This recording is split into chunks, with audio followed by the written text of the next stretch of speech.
All right, Patriots, let's get started with our test review for Unit 2, all about logical reasoning, proofs, conditional statements, etc. So we're going to do one video per page. So if you're needing to move on to page 2, then just go ahead and scroll to the next video on this playlist. So first off, let's make a conjecture about the perimeter of the next object in this sequence. So number one, we're looking at perimeters here. So here, the perimeter is 4. On this one, the perimeter is 1, 2, 3, 4, 5, 6.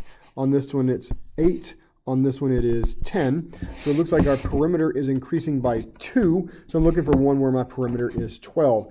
On this one, my perimeter is 1, 2, 3, 4, 5, 6, 7, 8. Over here, I've got 1, 2, 3, 4, 5, 6, 7, 8, 9, 10, 11, 12.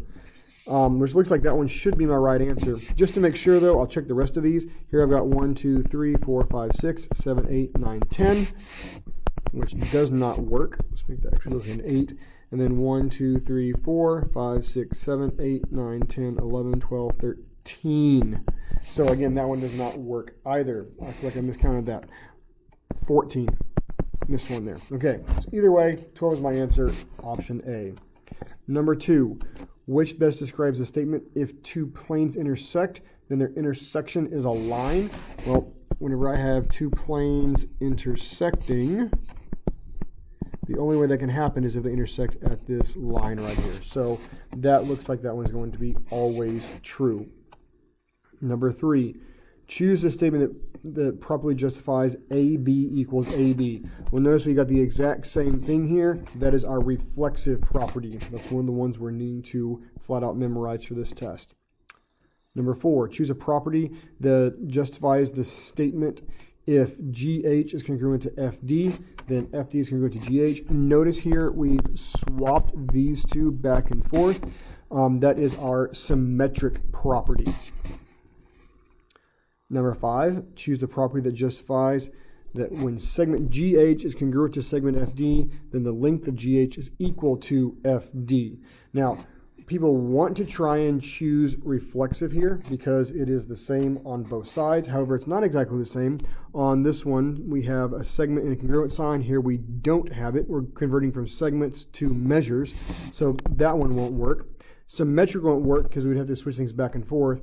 Transitive is the substitution train. We're doing two things equal the same thing, therefore they equal each other. However, our definition of congruent segments says that anytime two segments are congruent, then their measures are equal. So we got option D there. Number 6, choose the property that justifies this statement. When 3x equals 6, then x equals 2. Now, our next step here to solve this would actually be to divide by 3. So we're looking for the division property of equality, which is option D.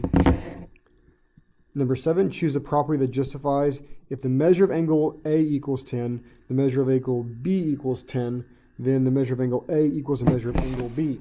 Well, notice that since A equals 10 and B equals 10, what we're essentially doing is replacing this 10 and we're substituting into it an angle B. That's going to be our substitution property. Number 8, choose the property that justifies if PX is congruent to WX, then PS is equal to WX. Again, that's the same as it was above, definition of congruent segments. Number 9, if A, B, and N are collinear, then AB plus BN is equal to AN. So whenever I draw this, it's important that it says that they are collinear. And it tells me AB plus BN, so it looks like I've got AB plus BN is equal to AN. So it looks like B has to be the one in the middle. So which is between either two is B. All right, find the value of x. I'm looking at these two and I'm seeing that they're directly across from each other on an intersection, which tells me they are vertical angles, and the vertical angles theorem tells me that vertical angles are congruent to each other. So x plus 30 is equal to 55. Subtract off 30 and I get x equals 25. Looking for the value of x, so I'm finished. Now find the measure of angle ABD, or if angle ABD equals 56, find DBC. Well, DBC is this angle.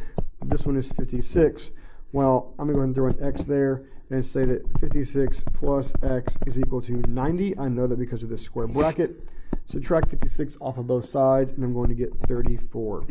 So angle DBC is 34 degrees. All right, we're going to go ahead and cut the video here and move on to the next one for page 2.